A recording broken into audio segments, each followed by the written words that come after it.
People thought the Erika Kirk story was finished.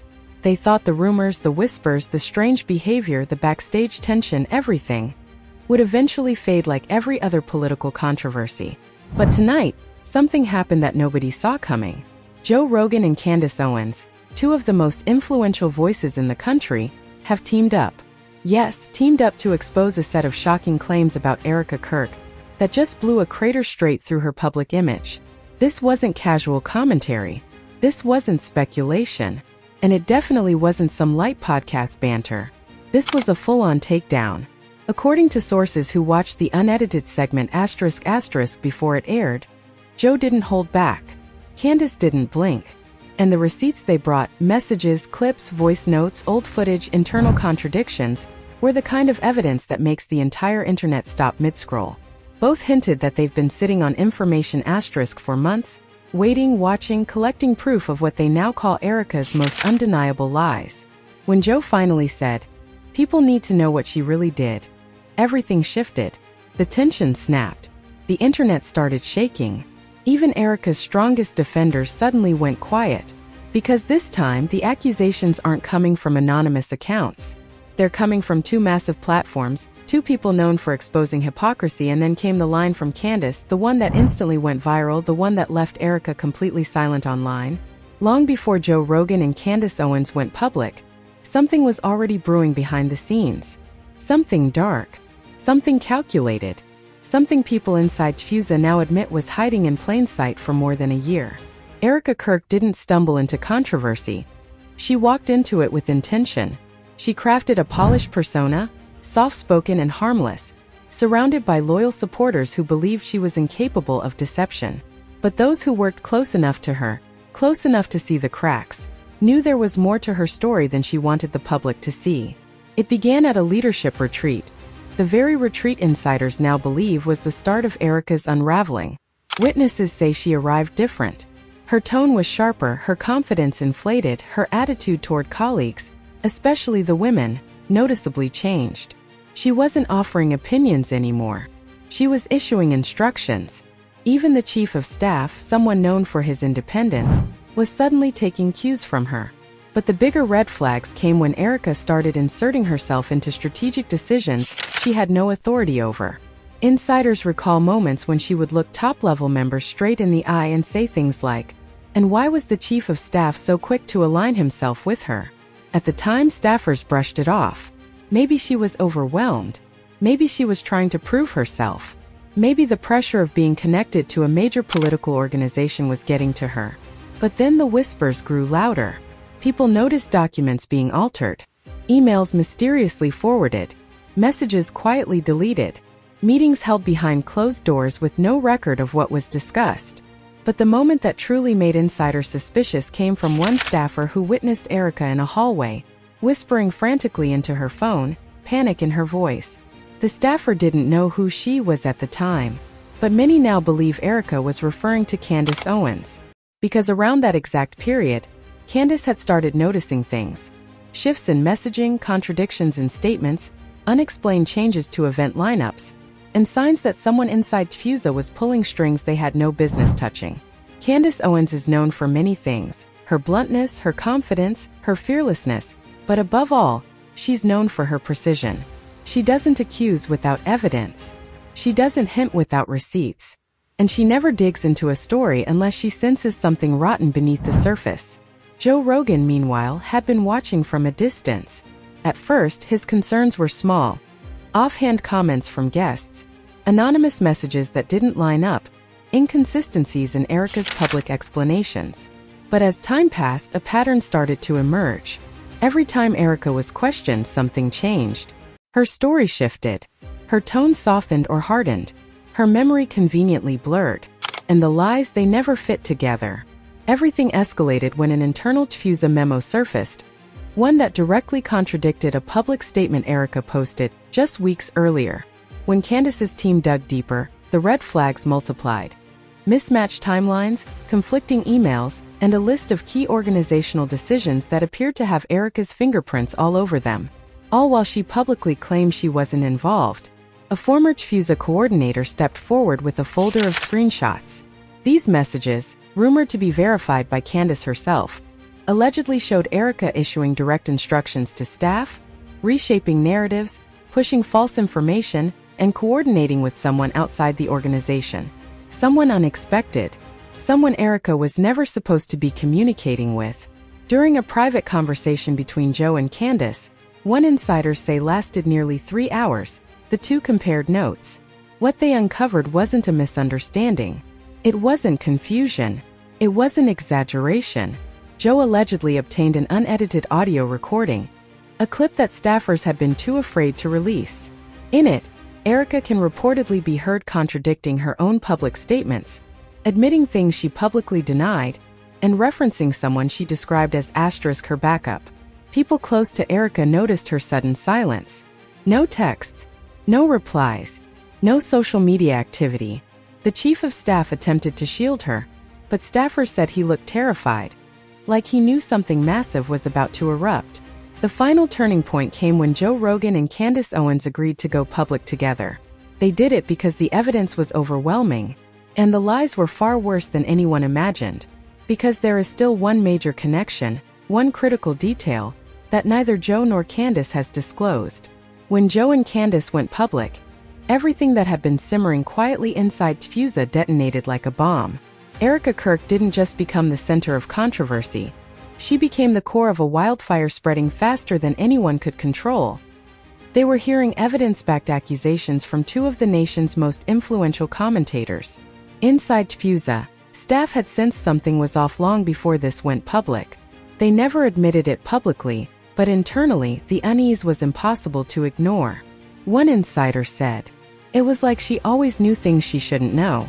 Like she was in rooms we never saw her in." The breaking point came the night Candace's team uncovered a thread that didn't match anything Erika had claimed. Not a text, not a voice memo, not a screenshot. A single scheduled call with someone Erika swore she had never contacted. But the timestamp lined up perfectly with a major internal shift inside Tfusa. A shift Erika had publicly denied having any part in. When Candace saw it, her reaction was immediate. She froze, stared at the screen, and whispered. According to a producer who overheard part of the call, Joe didn't even let Candace finish before saying. Joe stared at the calendar entry and everything clicked. Weeks earlier, someone on his show mentioned a name that seemed irrelevant at the time. But now, seeing it attached to Erika, that name hit like a shockwave. Candace. She wasn't supposed to know this person.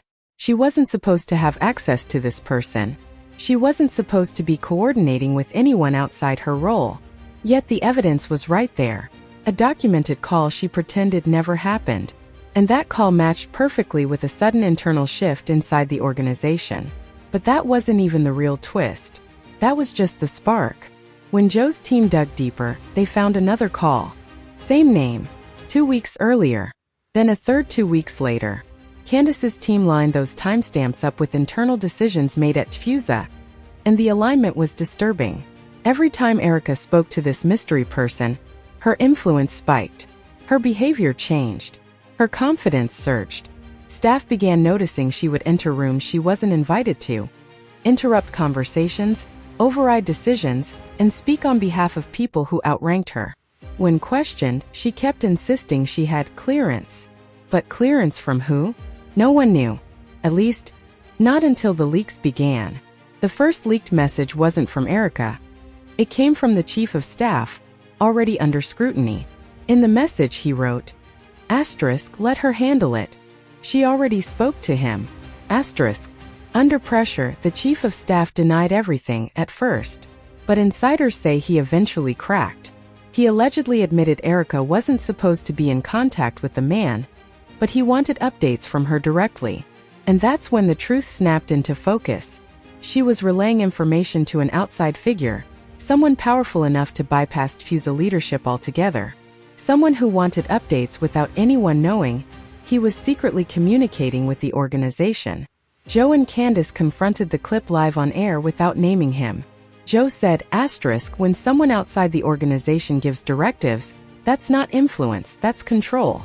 Asterisk. Candace added, asterisk, she wasn't just lying. She was following instructions. Asterisk. That sentence detonated the internet. If Erika was taking orders from a hidden power figure, and if the chief of staff knew, then this wasn't just Erika's scandal. It wasn't just Fuse's scandal. This is an operation, a calculated infiltration of internal decision-making by someone in the shadows. Joe and Candace hinted that the man wasn't random at all.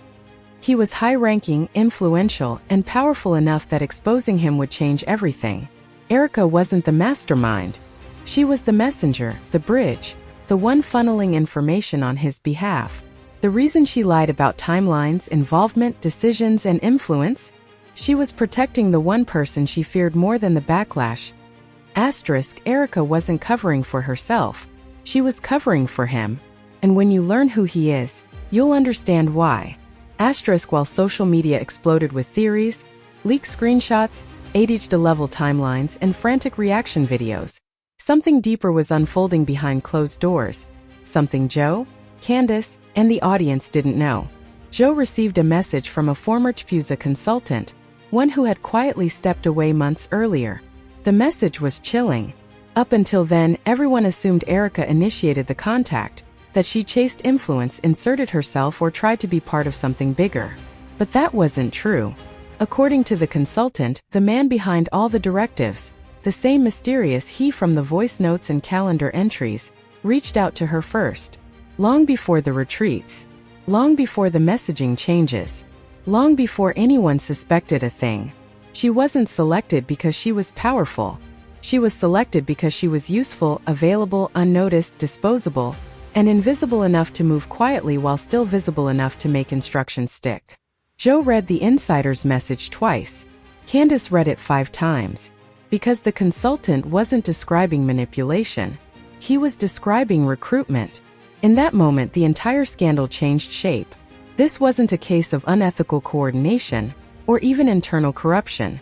This was external infiltration, orchestrated by an outside figure, facilitated by Erika, and quietly supported by a chief of staff who had become her reluctant partner. The pressure only escalated when a second insider surfaced, someone from donor relations. They claimed the outside figure had been influencing Fuse's messaging long before any leaks. According to them, he used Erika to feed information back to him. She thought it was mentorship. It wasn't mentorship. That word mentorship hit hard. Because people around Erika during those months remembered how she constantly talked about receiving guidance, direction, and support from someone who believed in her ideas. But now the truth was undeniable. She wasn't being mentored. She was being handled. Joe's team unearthed something even darker. A pattern of late-night calls between Erika and the outside figure, each one logged minutes before major organizational changes. When Candace cross-referenced the timestamps, the alignment was so exact, so eerie, that she reportedly stared at the page and whispered, "This wasn't an accident." The scandal exploded further when a member of Fuse's media team leaked an audio file, not a short snippet, but a 49-second recording never meant to leave the building. In it, Erika wasn't arguing with leadership, a colleague, or even the chief of staff. Her tone wasn't defensive or confused. It was obedient. The public still hasn't heard the audio, but Joe and Candace confirmed it, because they recognized the voice she was speaking to. It was the same man from the earlier leak, the same strategist, the same architect pulling the strings. And now something was obvious. Erika wasn't lying to manipulate Fuse. She was lying to. But the real shock came when Candace's team dug into an old shared drive and found a document created months before the drama. A file titled, those exact same words had appeared in the leaked directives days earlier. And at the bottom of the document, faint and nearly erased, sat a line. The redaction wasn't automatic. Someone manually removed the name. Someone who knew it couldn't be allowed to surface. But Candace recognized the formatting. Joe recognized the phrasing. And insiders recognized the initials barely visible beneath the erased layer. The outside figure had been involved from the beginning. He wasn't a rumor. He wasn't a theory. He wasn't a phantom. He was real, connected, and dangerous enough that exposing him could shatter alliances,